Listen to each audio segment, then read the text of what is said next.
Hello dear students, welcome in GATE Academy. सबसे पहले स्वागत है आप सभी का गेट एकेडमी पर। मैं आप लोगों का जीएस फैकल्टी स्वागत करता हूं आप सभी का यहाँ पर। एंड आपको बताना चाहूंगा डियर, हम लोग फिजिकल डिवीजन में आज पढ़ने वाले हैं तटीय क्षेत्र। तटीय क्षेत्र जो कि यानी भारत के तटीय क्षेत्र के बारे में हम लोग थोड़ा सा अध्ययन करेंगे और चीजों को समझने की कोशिश करेंगे।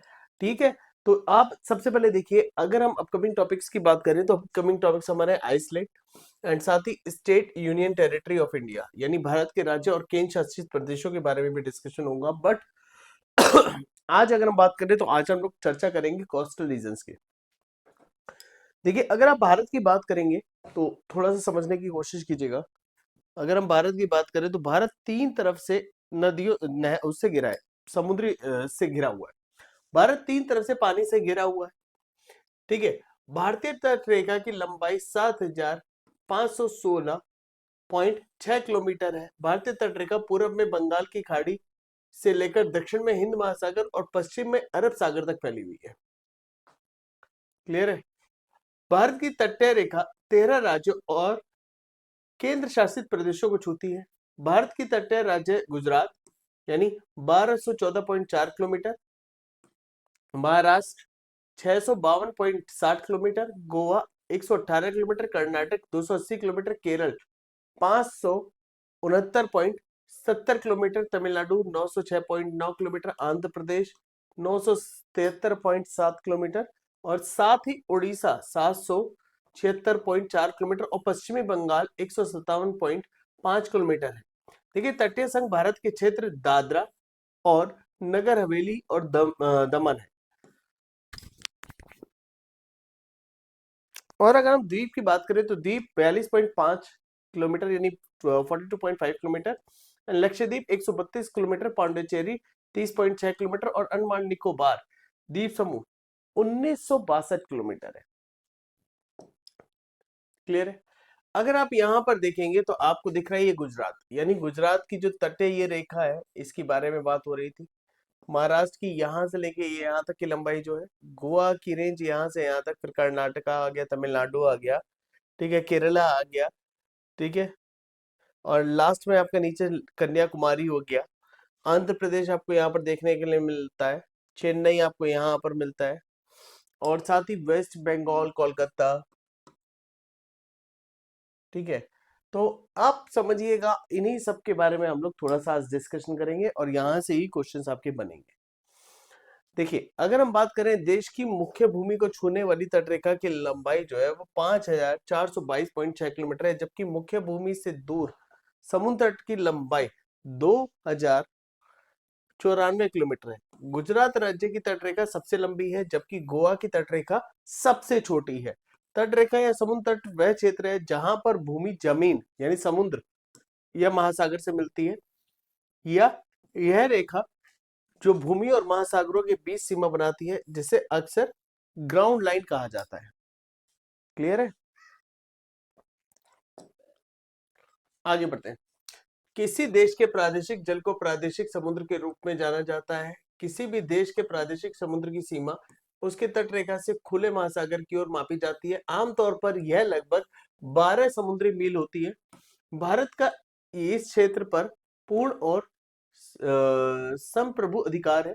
देखिए, समीपवर्ती की बात करें, अगर हम समीपवर्ती क्षेत्र ग्राउंड लाइन से खुले महासागर की ओर 24 समुद्री मील तक फैला हुआ है। इस क्षेत्र में भारत को सीमा शुल्क एकत्र करने और आर्थिक गतिविधियां करने का अधिकार है।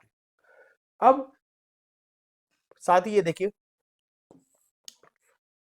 किसी भी देश का अनन्य आर्थिक क्षेत्र बेस लाइन से खुले महासागर की ओर 200 समुद्री मील तक फैला हुआ है। इस क्षेत्र में भारत को वैज्ञानिक शोध करने के लिए अनुमति है। क्लियर है? और साथ ही अगर हम इसके बारे में बात करें तो थोड़ा सा हम प्रश्नों पर चलते हैं, हम इसको और बेटर अच्छे तरीके से समझ पाएंगे।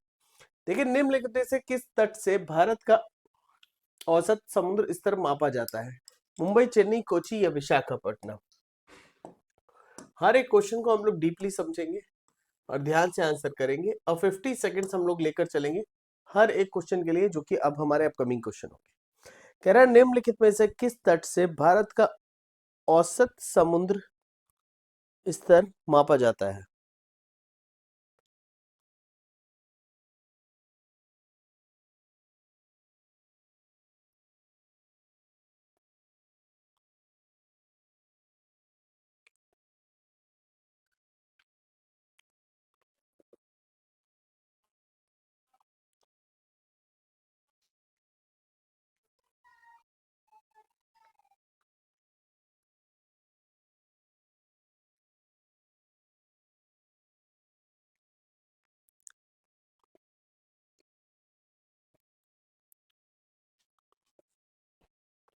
चलिए टाइम अप। अगर हम बात करें यहाँ पर जो डियर हमारा करेक्ट आंसर बनेगा, the correct answer is option B, Chennai. देखिए अगर हम बात करें भारत का औसत समुद्र स्तर चेन्नई तट के संदर्भ में मापा जाता है। The correct answer is option B. Second question की तरफ चलते हैं। कह रहा है भारत के प्रादेशिक जल की सीमा निम्नलिखित तक फैली हुई है। तट से 3 समुद्री मील, तट से 6 समुद्री मील, तट से 12 समुद्री मील, तट से 24 समुद्री मील। एंड यूपीपीएससीएस मेंस में आपका ये क्वेश्चन पूछा गया है, यूपीपीसीएस में।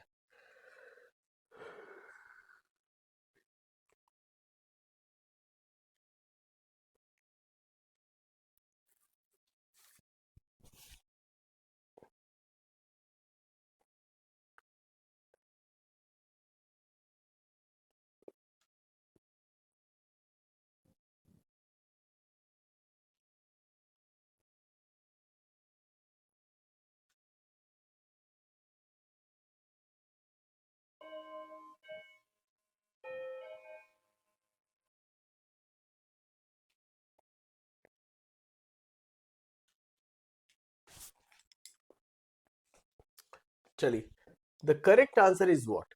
अगर हम बात करें तो इसका करेक्ट आंसर होगा सी, तट से 12 समुद्री मील, यानी 12 समुद्री मील तक तट रेखा फैली हुई है। भारत के प्रादेशिक जल की सीमा जो है, यानी जल की जो सीमा है, अगर आप देखेंगे जो हमारे जो देश है, अगर आप देखेंगे तो 12 किलोमीटर तक का जो हिस्सा है वो भारत का हिस्सा कहलाता है समुद्र के अंदर।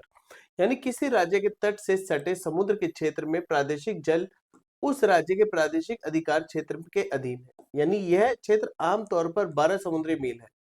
इसी तरह 200 समुद्री मील का एक आसन क्षेत्र उस देश का एक विशेष अधिकार क्षेत्र माना जाता है। क्लियर है? 200 मील तक। तो आपका यहाँ पर फिलहाल जो है 12 समुद्री मील। The correct answer is option C. Next question आ रहा है, what is the total length of the coastal line of India.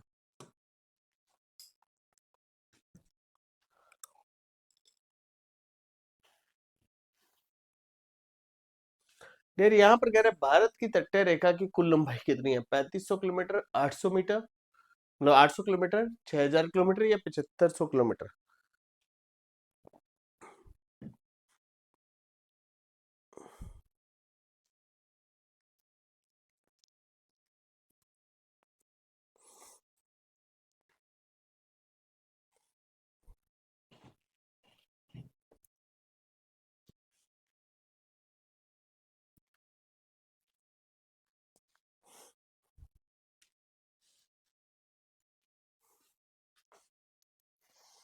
चलिए टाइम खत्म हो रहा है यहाँ पर, ध्यान से आंसर कीजिए। ये भारत की तटीय रेखा की कुल लंबाई कितनी है डियर? भारत की तटीय रेखा की अगर हम कुल लंबाई की बात करेंगे तो हमें थोड़ा समझना पड़ेगा। यह है 7500 किलोमीटर भारत की तटीय रेखा। देखिए भारत 3 तरफ समुद्र से घिरा हुआ है, इसकी कुल तट रेखा की जो लंबाई है वो 7516.6 किलोमीटर है। भारत की तट रेखा में पूर्व में बंगाल की खाड़ी, दक्षिण में हिंद महासागर और पश्चिम में अरब सागर शामिल है। भारत की तट रेखा 9 राज्यों और 4 केंद्र शासित प्रदेशों तक फैली हुई है। अब समझते हैं इसको। गुजरात में यह है 1214.70 किलोमीटर की, गोवा में 118 किलोमीटर की, केरल में 569.70 किलोमीटर की, आंध्र प्रदेश में 973.70 किलोमीटर की, पश्चिम बंगाल में 157.50 किलोमीटर की, लक्षद्वीप में 132 किलोमीटर, अंडमान निकोबार द्वीप समूह में 1962 किलोमीटर तक ये फैली हुई है। और महाराष्ट्र की बात करेंगे तो 652.60 kilometre, Karnataka 280 kilometre, Tamil Nadu 906.90 kilometre, Orissa 476.40 kilometre, और दर्रा और अगर बात करें नगर हवेली तथा दमन और दीव की तो ये 42.5 किलोमीटर, पांडिचेरी 30.60 किलोमीटर, और मुख्य भूमि भारत की तटरेखा की लंबाई 5422 किलोमीटर है, जो कि तट से दूर 2094 किलोमीटर है। नेक्स्ट क्वेश्चन, निम्नलिखित में से किस राज्य में की तट रेखा भारत की सबसे लंबी रेखा है? आंध्र प्रदेश, गुजरात, तमिलनाडु या केरल। किस राज्य की तट रेखा भारत की सबसे लंबी रेखा है?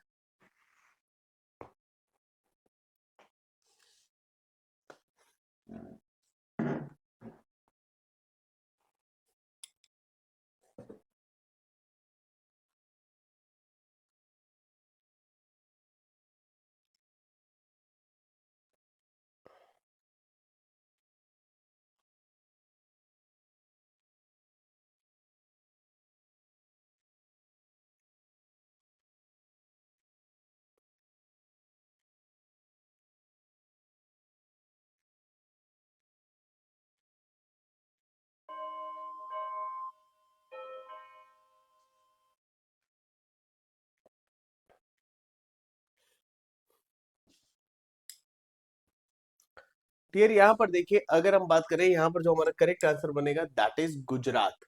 गुजरात की जो तट सीमा है वो समुद्री तल से जो मिली हुई है, वो सबसे लंबी सीमा रेखा है।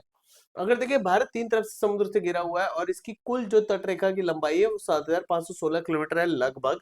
और देखिए, भारत तट रेखा के पूर्वी और बंगाल की खाड़ी, दक्षिण में हिंद महासागर और पश्चिम में अरब महासागर से घिरा हुआ है। तट रेखा 9 राज्यों और 4 केंद्र शासित प्रदेशों तक फैली हुई है, जो कि गुजरात में 1214.70 किलोमीटर है।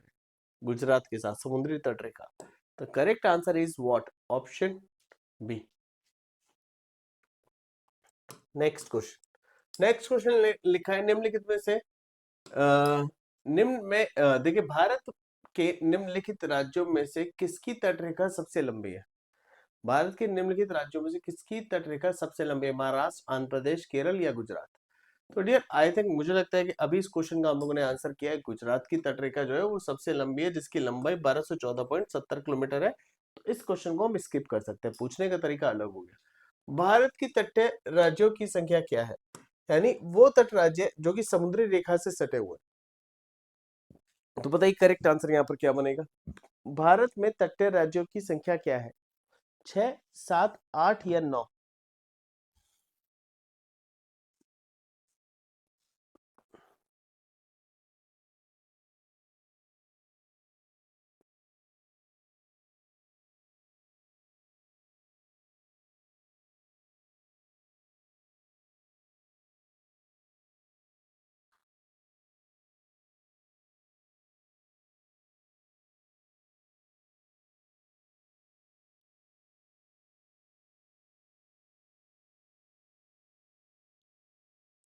चलो लास्ट 6 सेकंड्स, प्लीज आंसर करें।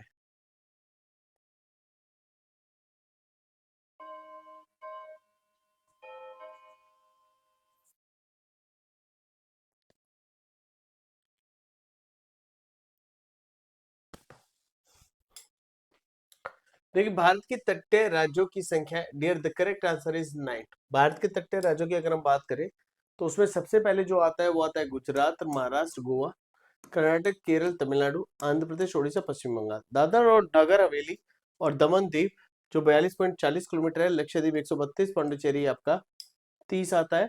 एंड साथ ही मुख्य भूमि भारत की तटीय रेखा की लंबाई 5422.6 किलोमीटर है और तट से दूरी 2094 किलोमीटर है, ये भी याद रखिएगा। ठीक है। भारत में देखिए यहाँ पर जो आपका आ गया, भारत में कितने राज्य समुद्र तट से साझा करते हैं? तो देखिए 9। बढ़ते हैं हम लोग नेक्स्ट क्वेश्चन पे। नेक्स्ट क्वेश्चन है आपका क्वेश्चन नंबर 8। क्वेश्चन नंबर 8 को देखिए, आपसे कह रहा है निम्नलिखित में से किस भारतीय राज्य का समुद्र तट सबसे लंबा है? तो डियर, तो अभी जो हम आंसर कर रहे थे, हमारा करेक्ट आंसर क्या बना था? That is Gujarat. ठीक है, इसको बार बार पढ़ने की जरूरत नहीं है। गुजरात की जो सीमा रेखा है वो 1214.70 किलोमीटर है, सबसे लंबी है। गोवा की सबसे छोटी है क्योंकि 118 किलोमीटर है। राइट। तो अभी हमारा जो नेक्स्ट क्वेश्चन डियर बन रहा है यहाँ, क्वेश्चन नंबर 9 आना है, बट ये क्या हो गया? चलिए, अभी हम क्या करते हैं, अभी क्वेश्चन नंबर 9 आना था, बट अभी क्या है ना, हमारा टॉपिक थोड़ा सा यहाँ से चेंज हो रहा है। थोड़ा सा क्वेश्चन हम पहले इस टॉपिक को समझ लेते हैं, देन उसके बाद हम लोग यहाँ पर बेस्ड क्वेश्चंस को भी पढ़ेंगे। यहाँ पर लिखा है ईस्टर्न एंड वेस्टर्न कोस्ट, यानी आपसे कह रहा है पूर्वी और पश्चिमी घाट। पूर्व यानी पश्चिम।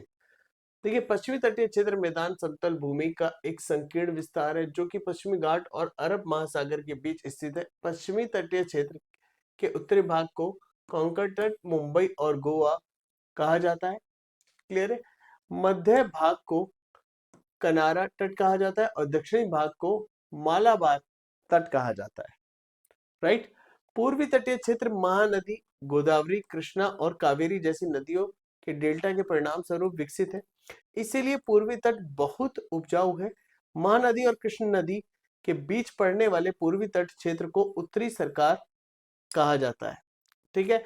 अब देखिए यहाँ पर देखिए, कोरोमंडल तट आंध्र प्रदेश राज्य में कृष्ण डेल्टा से लेकर तमिलनाडु में कैप कोमोरिन कन्याकुमारी तक फैला हुआ है।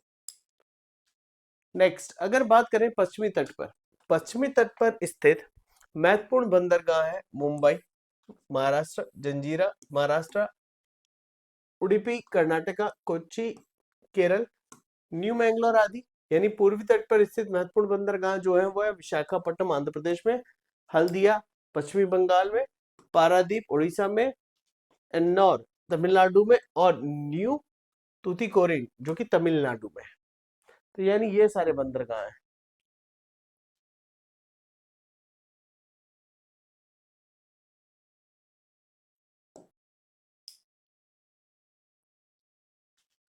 चलिए देखिए, आज का पहला क्वेश्चन है, कह रहा है पश्चिमी तट पर स्थित निम्नलिखित शहरों पर विचार करें।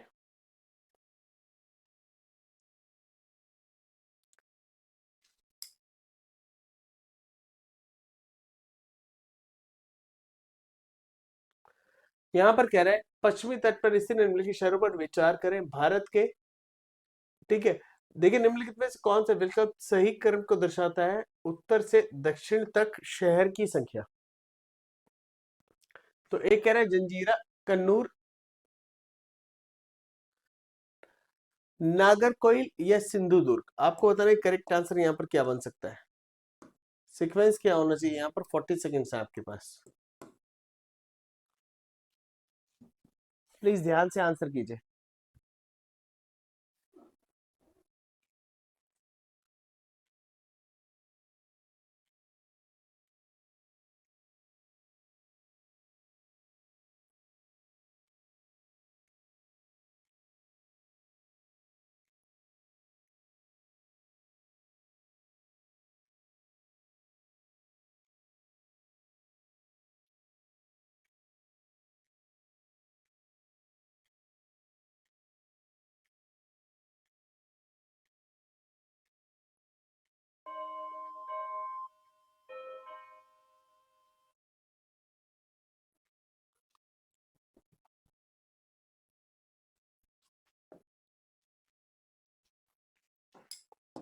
चलो इस क्वेश्चन का आप लोग आंसर सर्च करते हैं। डियर यहां पर कह रहे हैं, ध्यान से देखिए, पश्चिमी तट पर स्थित निम्नलिखित शहरों पर विचार करें भारत के, जो कि आपको कह रहा है निम्नलिखित शहरों का विकल्प सही क्रम को दर्शाता है उत्तर से दक्षिण तक शहरों की संख्या। उत्तर से यानी ऊपर से नीचे तक। तो डियर यहां पर जो आपका करेक्ट आंसर बनेगा दैट विल बी, फर्स्ट आपका आएगा जंजीरा, ठीक है, सेकंड आपका आता है सिंधुदुर्ग, फिर उसके बाद आपका आएगा कन्नूर, और थर्ड लास्ट आएगा आपका नागरकोइल, यानी आपका थर्ड। अगर हम इनकी बात करें, उपरोक्त उद्धरणों का उत्तर से दक्षिण तक सही क्रम है। जंजीरा महाराष्ट्र के रायगढ़ जिले में स्थित है, सिंधुदुर्ग महाराष्ट्र के सिंधुदुर्ग में स्थित है, कन्नूर केरल के कन्नौर में स्थित है, एंड नागरकोइल अगर इसकी बात करें तमिलनाडु के कन्याकुमारी जिले में स्थित है। तो आपका जो करेक्ट आंसर बना वो बना आपका ऑप्शन डी। नेक्स्ट,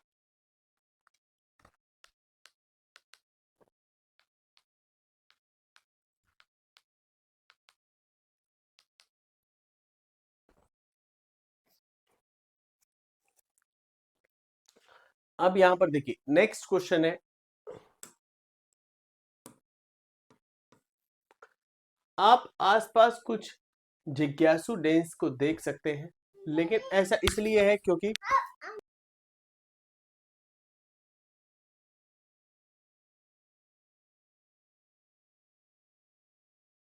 डियर इसको दोबारा से एक बार समझ लेते हैं। कह रहा है आप आसपास कुछ जिज्ञासु डेंस को देख सकते हैं, लेकिन ऐसा इसलिए है क्योंकि डेनिश आउटपोस्ट हुआ करता था। यह विचित्र शहर अपने किले और एक खूबसूरत चर्च, न्यू जेरूसलम, खाली सड़कों और सुनसान समुद्र तट के साथ एक विचित्र रत्न है। यह उद्धरण में संदर्भित स्थान तमिलनाडु तट पर है, केरल तट पर है, कर्नाटक तट पर है, या गोवा तट पर स्थित है। बताइए करेक्ट आंसर आपका क्या होने वाला है। डियर अगर इसकी बात करें तो इसका करेक्ट आंसर होगा तमिलनाडु तट पर। अब इसको थोड़ा समझते हैं। डियर देखिए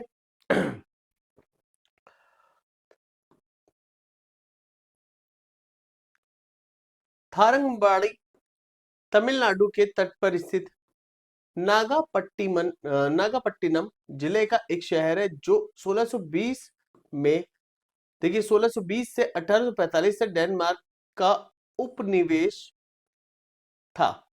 न्यू जेरूसलम चर्च और जायस चर्च डेनिश लोगों द्वारा बनाई गई महत्वपूर्ण इमारतों में से एक है। उन्होंने इसे अंग्रेजों को बेचने के बाद 1845 में इस जगह को छोड़ दिया था। तो यहाँ पर आपका जो करेक्ट आंसर जाता है वो जाता है ए। देखिए आपको एक ऊपर चित्र दिख रहा है, इस चित्र को देखते हुए नीचे दिए गए मानचित्र पर विचार करें। भारत के तटीय क्षेत्र के साथ विभाजन दर्शाता है। किस चीज का विभाजन दर्शाता है आपको बताना है। तटीय प्रदूषण क्षेत्र, लवणता घनत्व, आइसोप्लस। देखिए ध्यान से देखिएगा, नीचे दिए गए मानचित्र पर विचार किया। भारत के तटीय क्षेत्रों के साथ ये विभाजन क्या दर्शाता है। तटीय समुद्री देखिए तटीय प्रदूषण क्षेत्र, लवणता घनत्व, आइसोप्लेथ। ये वह क्षेत्र है जहां पर संप्रभुता फैली हुई है। पानी के नीचे की राहत आकृति। तो आपको बताना है करेक्ट आंसर क्या होगा।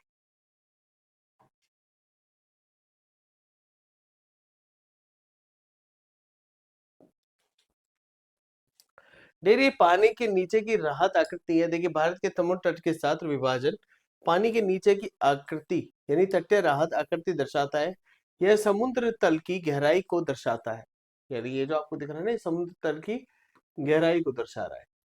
और देखिए इस आधार पर समुद्री क्षेत्र में 4 राहत क्षेत्र हैं। महाद्वीपीय तट, महाद्वीपीय ढलान, गहरे समुद्र में मैदान और समुद्री गर्त। तो करेक्ट आंसर है आपका ऑप्शन डी। नेक्स्ट कह रहा है निम्नलिखित में से कौन सा शहर भारत के पश्चिमी तट पर स्थित है। जंजीरा, उडुपी, आरोविले या कोरिन। बेटा इसका थोड़ा ध्यान से आंसर करना। What will be the correct answer. चलिए टाइमर शुरू करते हैं, 40 सेकेंड।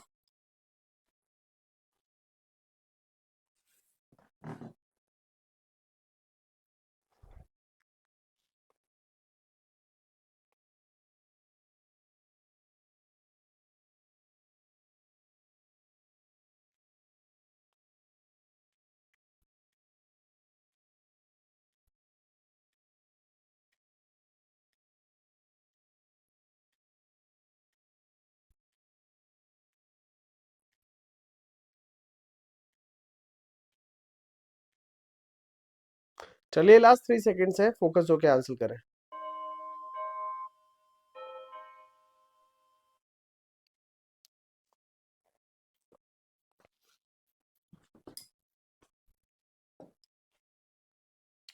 अब डियर यहाँ पर अगर हम बात करें तो उपयुक्त शहरों का नाम, शहरों का स्थान इस प्रकार है। देखिए जंजीरा जो है ये महाराष्ट्र के रायगढ़ जिले में स्थित है। जो उपड़ी है, सॉरी उडुपी, उडुपी कर्नाटक राज्य में स्थित है। आरोविला यह कोरोमंडल तट के साथ तमिलनाडु और पौंडीचेरी में स्थित है। तूतीकोरिन यह तमिलनाडु के दक्षिण पूर्व तट पर स्थित एक बंदरगाह है। तो अगर आप देखिए यहाँ पर जो करेक्ट आंसर बना that is a first and second, यानी आपका जंजीरा एंड उडुपी। तो correct answer is option A. Next question की तरफ चलते हैं। पश्चिमी घाट के बारे में निम्नलिखित कथनों पर विचार कीजिए। यह एक ब्लॉक पर्वत है। इसका पूर्वी ढलान धीरे धीरे नीचे की ओर गिरता हुआ पठार है। इसका उत्तरी भाग लावा यानी बोसाग से ढका हुआ है। तो आपको बता रहे कौन सा कथन सही है। पहला दूसरा सही है, दूसरा तीसरा सही है, पहला तीसरा सही है, या 1 2 3 तीनों सही है। ध्यान से आंसर करना है आपको। बताइए करेक्ट आंसर क्या है।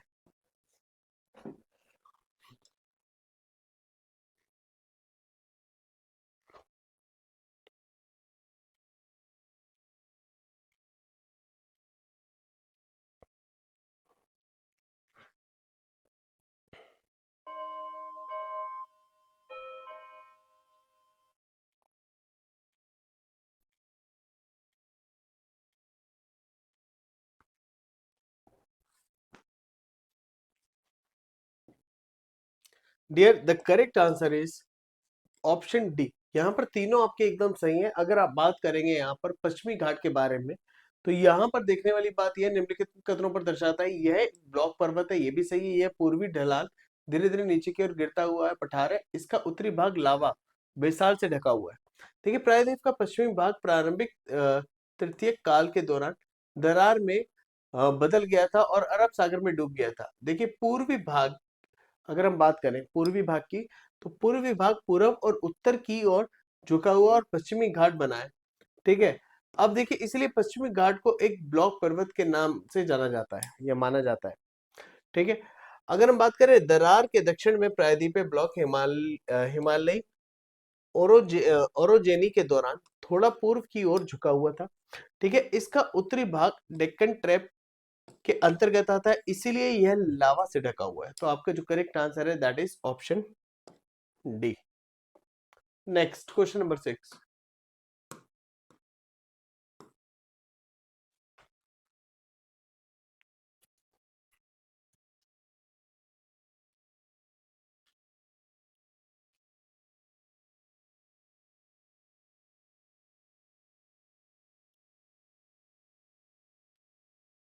कह रहा है सूची को सूची 2 से सुमेलित करें और सूचियों के नीचे दिए गए कोड यानी अ, उपयोग करके सही उत्तर दे। सूची एक समुद्र तट, दूसरा सूची है राज्य की। देखिए दीघा तमिलनाडु, गोपालपुर पश्चिमी बंगाल, कलंकुट उड़ीसा, मरीना गोवा। तो आपको बता यहाँ पर करेक्ट आंसर क्या है। अगर हमें मैच करना हो तो हम मैच किस तरीके से करेंगे। डियर इसका जो करेक्ट आंसर बनता है, सूची की हम बात करें, अगर हम दीघा की बात करें, तो दीघा जो समुद्र तट है वो किस राज्य पर स्थित है डियर, वो है पश्चिमी बंगाल पर। That means to. गोपालपुर की बात करें तो गोपालपुर क्लियर है, वो है आपका उड़ीसा में।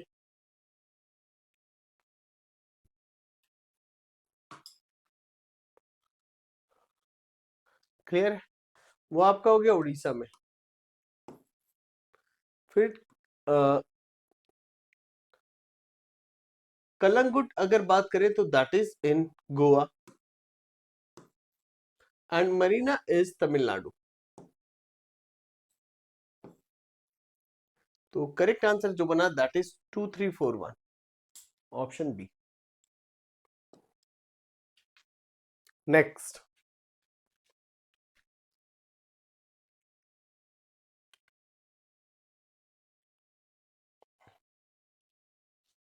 देखिए तमिलनाडु और आंध्र प्रदेश के तट का नाम है, चलो बताओ।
डियर कह रहे हैं तमिलनाडु और आंध्र प्रदेश के तट का नाम है, अगर हम बात करें कोरोमंडल, मालाबार, उत्तरी सरकार या फिर कोणक।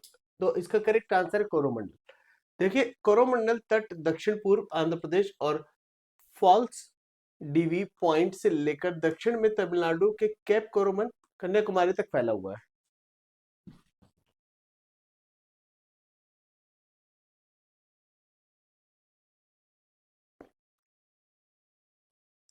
और देखिए साथ ही इसमें देखिए ये कृष्णा डेल्टा और कैप कोमोरिन के बीच में स्थित है। So correct answer is what, option A. A is the right answer. Next.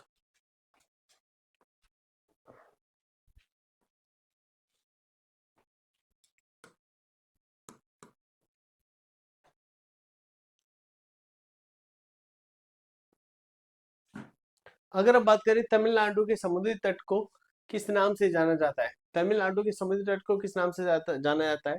सरका तट, कोणक तट, मालाबार तट या कोरोमंडल तट? क्वेश्चन रिवर्स पूछ लिया है, बताओ करेक्ट आंसर क्या होगा?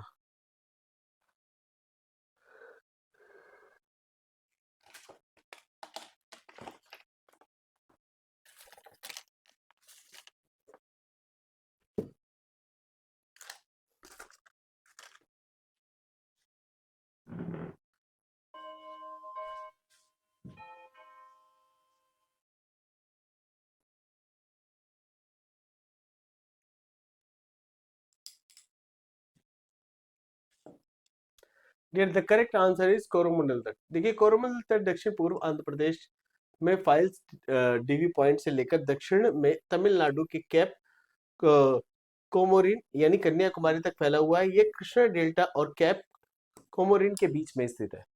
So the correct answer is what? Option D. Next कह रहे भारत में निम्नलिखित तटों में से कौन सा कृष्ण डेल्टा और कैप कोमोरिन के बीच में स्थित है? कोरोमंडल तट, उत्तरी सरकार, मालाबार तट या कोणक तट? आपको बताना है करेक्ट आंसर क्या होगा।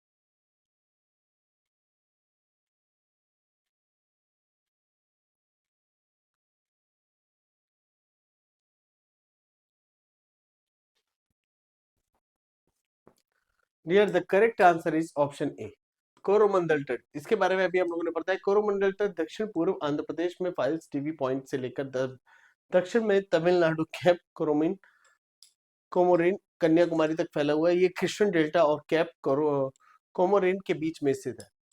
अब नेक्स्ट चलते हैं हम लोग। कह रहे हैं निम्नलिखित में से किसे कैप कोरोमिन के नाम से जाना जाता है? मिजोरम, कश्मीर, कन्याकुमारी, गुजरात, उत्तराखंड? बताइए करेक्ट आंसर क्या होगा।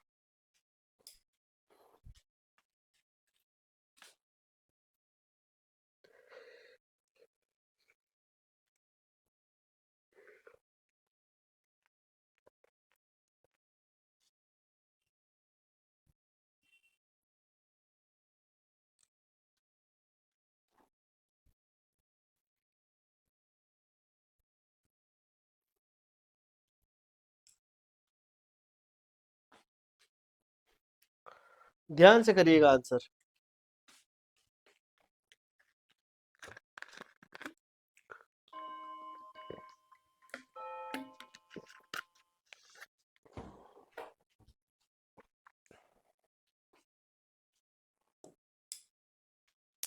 देखिए कोरोमंडल तट, the correct answer is option C, Kanyakumari. क्योंकि ये कन्याकुमारी तक फैला हुआ है, ये क्लियरली इसमें मेंशन था। जय कृष्णा डेल्टा कैप और कोरोमिन के बीच में स्थित है। ठीक है, अभी क्वेश्चन नंबर 10 हो चुका है, क्वेश्चन नंबर 11 है ये। चलो क्वेश्चन नंबर 11 क्या है इसको देख लो, पहले समझ लो। कह रहा है निम्नलिखित में से किसे कैप कोरोमिन के नाम से भी जाना जाता है? तो डियर अभी हम लोग ने आंसर किया था, दैट इज कन्याकुमारी। इसका क्वेश्चन का आंसर हो चुका है, इसको छोड़ दीजिए। चलिए नेक्स्ट जो हम लोग पढ़ने वाले हैं वो आइसलैंड के बारे में हम लोग पढ़ेंगे, state union territory of India. इसको खत्म करते हैं, क्लियर है? और आज की क्लास में हम यही खत्म करते हैं। थैंक यू वेरी मच, मिलते हैं नेक्स्ट क्लास में। Good luck.